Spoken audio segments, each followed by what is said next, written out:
Hey guys, welcome back to another video. Today we have Pepe Infinite Negates based around a deck profile Thrift Gaming put up yesterday, a Pepe deck. The link should be in description. First off, we are up against Plunder Patrols, and we have a decent hand. And did you know that this deck, it can make up Infinite Negate while playing around Nibiru through Rafflesia. It can play around what do you call it, Dark Ruler no more through Solemn Judgment, which you can either hard draw it or search off Guiding Ariadne. On top of that, it can even play if you hard draw the Zephyros, which is something that not a lot of Infinite Gate decks can do. So before we get started with the video, do like and subscribe, and remember to hit the subscribe button, as it really does help support the channel. And let's see how this does now, shall we? First off, we're gonna scale our Wild Hope and use Duelist Alliance in order to get a copy of Luster Pendulum.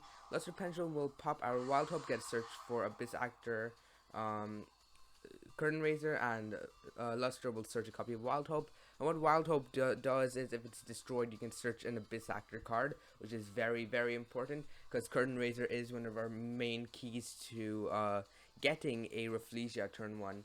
We're going to start off by activate Curtain Raiser, use its effects, summon it out. We can normal summon Dark Worm, and Dark Worm will get a search for Gate 0, overlay into Rafflesia, and from here on out he can't hand trap us unless it is an imperm.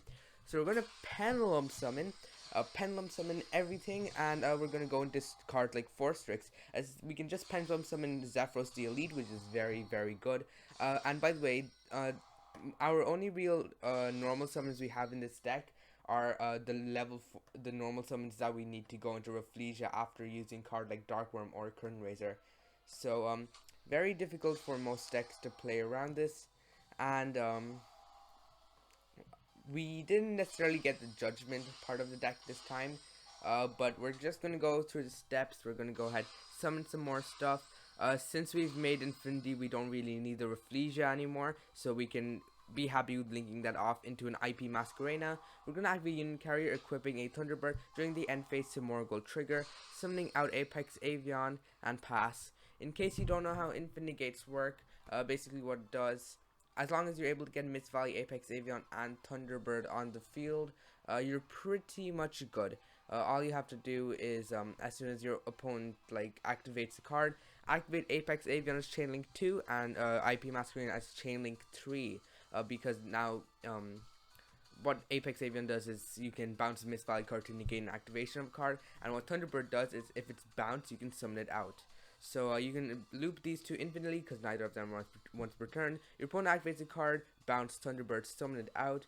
Then your opponent activates another card, bounce Thunderbird, summon it out. If your opponent wants to try attack over your Thunderbird, because it's out on the field now, during the end of your main phase, or you can just chain it to an Apex Avian, however you like. You can go use IP Masquerena and use it on the Unit Carrier to go into an Avermax, which will make all attacks target the Avermax itself, so your opponent cannot even attack over your Thunderbird. Mist Valley Apex Avian is once per chain, so if your opponent tries to chain something like Cosmic Cyclone to get rid of your Thunderbird, you have Cyber Dragon Infinity. Not a lot of decks can play around this. On top of that, this entire combo did play around Nibiru, which is very, very powerful. And our opponent just scoops because he knows the Infinite Gate lock. He can't really do much at this point, and this deck is probably one of my most favorite Infinite Gate decks. Not only can it get out Infinite Gates consistently, it is a very, very fun deck to play in itself. You should definitely go check it out after watching this video. So now let's go on to our next duel, shall we? Our next duel is up against Plunder Patrol again. Okay, and he's playing Immortal God Phoenix Gearfried thing. I think this is a very situational addition to the deck, as it does require you to have an equip spell. But we're going to be going first again. We have drawn 2 garnets in the form of Bora and Thunderbird. We can still do full combo. We're going to go ahead and get our Sky Iris, activate Sky Iris, activate Wild Hope, and use Sky Iris's effect. Pop it, get search for Revolution Dragon, Wild Hope will trigger, getting your Abyss Actor Curtain Raiser. You're going to go ahead and activate your thingamajig right here. The reason why I'm not going for the Rafflesia right here is because it is quite literally impossible to go into Rafflesia while doing combo at the same time, because you just can't. So we're gonna have to go pen summon a bunch of things. Uh, if we had to keep the curtain raiser beforehand, because we needed it as the high scale. So this combo won't necessarily play around Nibiru. If your opponent doesn't Nibiru you right here, um, they won't get a chance again, because we're just gonna go into Rafflesia anyways. Um, if your opponent didn't Nibiru you right there for some reason, you go into Rafflesia for security, as it does help against other hand traps like cards like Effect Wheeler, Ghost Ogre, Ash Blossom from this point on, if they didn't do that yet. So just a nice card to have, Rafflesia. We're going to go through steps of the combo. Just as long as you're able to get 3 level 4s and any card you want to bounce, you pretty much have full combo. It's just a very, very potent deck, as it is able to turbo out lots of cards. We're going to go ahead, activate more stuff, summoning out Force Strix, summoning out Infinity. We're going to activate Union Carrier, get some more stuff, and we have Infinity Gates, as I said earlier. We have Apex Avian and Thunderbird on the field. If your opponent activates a higher chain link, then you can Infinity them. If they try to just use something in the graveyard for some reason, you can just negate with Rafflesia. So we're going to start off with normal summoning their Plunder Patrol Helm. We're going to negate his thing over here. We're going to chain Thunderbird, they're going to chain that, and we're just going to chain Rafflesia to inflict a lot of damage to them actually. And since their Thunderbirds on the field, they can just attack over it. But the thing about this deck, even if they do attack over your Thunderbird, you still have 2 more negates for them to worry about. So it's not that easy to play around. We're kind of forced to just negate that shape shipping right there, because I don't really want it to resolve. Next, we're going to activate Pot of Desires. I'm forced to negate this once again, and at this point they literally cannot do anything. During the end phase, our Simorgh will trigger, summoning out our Apex Avian again, and he knows he's going to lose. We can just use Cyber Dragon Infinity to absorb his Plunder Patrol, and it is an easy game from there. This deck is just puts out very, very potent boards, and on top of that, it does that consistently while playing around interruptions, which is very, very great. It can kind of fall to hand traps before making the Rafflesia, similar to how Dragon Link FDK can fall to hand traps before making the Herald, but just a very nice deck there. So let's go into our last replay now, shall we? Finally, we're up against Blue Eyes, and they have a pretty decent hand for Blue Eyes. They have Melody of Awakening Dragon plus Whitestone Legend, which is also always good. They have Danger Bigfoot, which can just act as another extender. But we're going first again. In case you're wondering how this deck goes going second, it goes just fine. You can probably OTK your opponent. You have tons of rank 4 disruptors right here. We have cards like Tornado Dragon just for more attack. We have cards like Access Code for going second OTKs. Just very, very it's not that bad going second either. We're gonna activate Sky Iris on the purple poison. We don't really have much of a choice. We're gonna activate Revolution Dragon. We're gonna get a search for Luster Pendulum. We're gonna activate Dark Worm, which will get us Gate 0. We're gonna scale our Gate 0 and the Luster Pendulum, and then we are going to Pendulum Shokan, the Harmonizing and the purple poison. We're gonna get some more summons. We're gonna get Force Strix and go through the steps of the combo once again. We can summon more stuff, go into Wise Strix, summon out Zephyros, summon out Force Strix, which can detach the Zephyros, and Zephyros just bounces back your Pendulum Scales, and Luster Pendulum is a soft once per turn, so you can make you can kind of take advantage of that. Not really, but we're just going to go through the steps of the combo. At this point, you can either just keep the Infinity and have security for your Infinity Gates, or you can link these two, offer an IP Masquerena, and that way you won't really be that insulated if your opponent chains something like a Cosmic Cyclone, but your opponent can't just beat over your Thunderbird. I just opt not to link away my Cyber Dragon Infinity because it can come up a lot. So we're just going to start off with activating. He's going to activate Melody. We're going to negate that. They're going to activate Whitestone Legend at Chainlink 1 because it is a mandatory effect, so I can't really negate that. They're gonna get the search for Blue Eyes. We're gonna negate his thing right here, and at this point, I believe he kind of just loses. A Thunderbird triggers something self, and he cannot do anything. This deck just can very consistently put out infinite gates on top of playing around Nibiru, playing if you draw the hard garnet Zephyros, and sometimes can even play around Dark Ruler, although it's less likely. So those were some duels I had. Let's go straight to the deck profile now, shall we? So here's the deck. We have 3 copies of Odd Eyes Revolution Dragon. This is absolutely mandatory as it can search some of the best cards in this deck, Luster Pendulum and Dark Worm.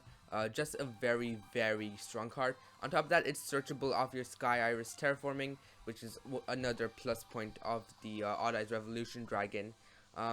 We have 1 Apex Avian and 1 copy Thunderbird for infinite gates, 1 copy of Gate 0 to search off your Dark Worm, and it also acts as a low scale, which is very important for this deck. This deck doesn't have the most amounts of low scales. I mean, it has a decent bunch of them. It's almost 50-50, and Gate 0 can sometimes just act as an extra card in case you need to pen summon an extra level 4 from your hand. 1 copy of Luster Pendulum. I really want to run more than 1, but I can't find space in this deck. The Luster Pendulum just comes up so often. It can just trigger some of the most important cards in this deck, like Wild Hope and Guiding Ariadne, to play around cards like Nibiru and your Dark Ruler. On top of that, going second, it can trigger Purple Poison Magician, which just acts as another pop, which is very, very important. And Luster Pendulum is just very powerful. The only downside of this is that it's kind of situational, meaning you just have to like hard draw these cards. So I just opt to run it at 1. But you can search it in a plethora of ways. You run Triple Duelist Alliance, which can search it if you already have a card like Pen Call, or you don't necessarily need the Pen Call if you've hard drawn the Harmonizing Magician. You can search it off Odd Eyes Revolution Dragon.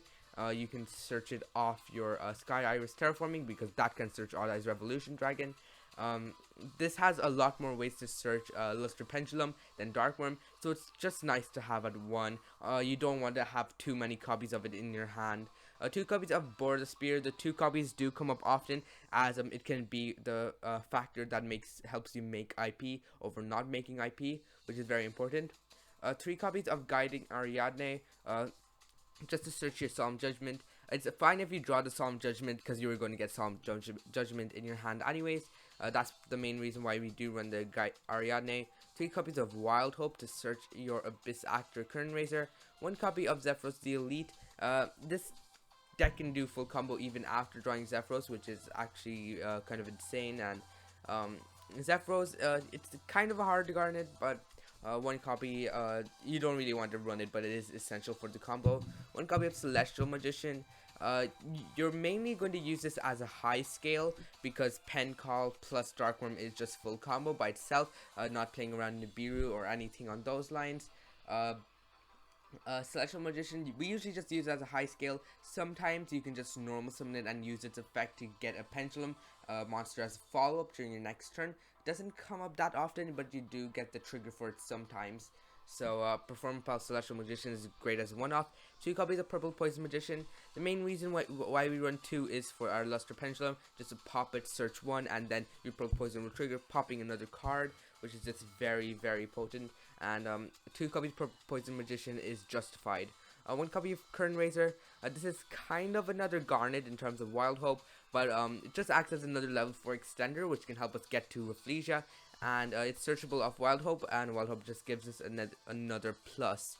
It's not that bad if you draw it, because you're going to search it off our Wild Hope anyways. You just kind of lose out on the advantage, but it is perfectly fine. 1 copy of Singing Lanius to search off our Force Tricks. 3 copies of Harmonizing Magician.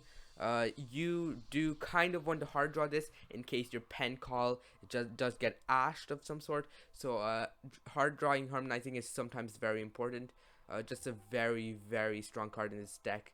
1 copy of Thunderbird for Infinite Gates. 2 copies of Lore. The only reason why we run 2 over 3, 1, we don't really have too much space in our deck anyways. It's a very tight list. And not all the cards we run are dark. We do run our fair share of lights. But more than half the cards we run are dark. just if we were supposed to count them, we have 1, 4, 6, 7, not 6, 9, 10, 11, 14, 15, 18. We run 18 darks, which is short of half the deck. So half our deck is darks, but only running 2 allure is justified because not everything is dark, and sometimes the blind allure does kind of miss, and we don't have space for a third one in the first place. So 2 is fine. On top of the extra, we have enough consistency through cards like Terraforming, Revolution Dragon, Duelist Alliance, Pendulum Call, Abyss Actor, Wild Hope. Just a tons of cards to help in terms of consistency. 1 copy Soulshade Force to summon out Dragon Infinity. 3 copies of Duelist Alliance and 2 copies of Pendulum Call. One thing a lot of people oversee is that Duelist Alliance can search Luster Pendulum too, which is sometimes what can be the winning factor for you. Duelist Alliance is just a very powerful card. You can also search Pen Call. You're usually going to be searching Pen Call if you do have a card like Dark Worm, and if you have something like a Wild Hope or you're guiding Ariadne, Duelist Alliance is definitely the card you want to search. Just a very, very flexible card. So 3 of it is kind of mandatory. 3 copies of Pendulum Call. Pendulum Call is also a very important card, mainly because Dark Worm plus Pendulum Call is full combo. On top of that, you have ways to search both of them, which is very nice. On top of that, search is Harmonizing Magician, which is one of the most important cards in the entire combo. So you do have to run 3 copies of Pendulum Call. 1 copy of Terraforming to search Sky Iris, and what Sky Iris does, it makes all your Magician, Perform Pal, and Odd Eyes cards in your Pendulum zones untargetable, which doesn't come up too often unless your opponent is like playing Twin Twisters or Cosmic Cyclone. I think those target. But what mainly does is search a Revolution Dragon. On top of that, it pops a card, so it can pop a card like Wild Hope or Guiding Ariadne, which once again just gets you an extra plus. 2 copies of Gravedigger's Trap Hole. The main reason why I run 2 over just 1, you can't really play around Nibiru if you kind of hard draw it, so that's one reason why we run 2. And if you're saying, oh, why do you just want to increase your chance of drawing it? Gravedigger's Trap Hole isn't a bad card at all to draw either. Just kind of makes your combo less secure, but it is good to just set, and it inflicts 2k points of damage, which is not a joke. So 2 copies of Gravedigger's Trap Hole is just good enough. 3 copies of Solemn Judgment to play around your Dark Wielder, and you can just search off Guiding Ariadne, which is another plus. For our extra deck, we run 1 copy of Infinity for extra negate, 1 copy of Tornado Dragon. Tornado Dragon does come up a lot, especially in terms of popping cards like your Wild Hope, Ariadne, and Purple Poison. Once, just the simple act of summoning Tornado Dragon and popping my Purple Poison won me the entire game. Unfortunately, I didn't get a replay of that. 1 copy of Baguska. Baguska is sometimes what you need in case your if your, what do you call it, the combo doesn't go as planned. It just acts as a very, very good backup option, especially it plays, doesn't really affect your links that much, and it's good to have against non-link decks. Some what do you call it, what's the word, I lost my train of thought, but it is just very good against decks that don't really rely on their link monsters that much. So decks like Fluffle, for example, and Adamancipator are absolutely wrecked by Baguska.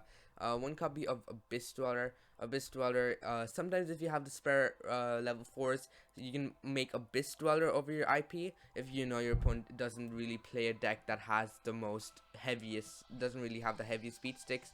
But Abyss Dweller can sometimes just act as an extra backup option. 1 copy of Rafflesia to run to play around Nibiru. 3 copies of Raid Raptor Force Tricks. Believe it or not, but sometimes the 3rd copy actually does come up. So you do have to kind of play 3 because Harmonizing Magician cannot be used as for an Xyz summon unless the other things are what do you call it? The other material. What am I saying? The other materials are Magician Pendulums. So you do have to sometimes run 3. It does come up. 1 copy of Avramax to protect your Thunderbird. one copy of Access Code for going second clean ODKs, one copy of Appaloosa, doesn't come up as often, but it is just another nice card to have, one copy of Simoric Bird of Sovereignty to summon your Apex Avian, one copy of Strix to summon your Zephyros, or in some cases if you hard draw Zephyros you can just summon the Boar of the Spear instead, one copy of Unicarry to get your Thunderbird on the field, and finally one copy of IP Masquerena to go into your Avramax. And that's the day. I hope you enjoyed it. Don't forget to like and subscribe and hit that notification bell. And that's the end of the video. See you soon. Bye bye.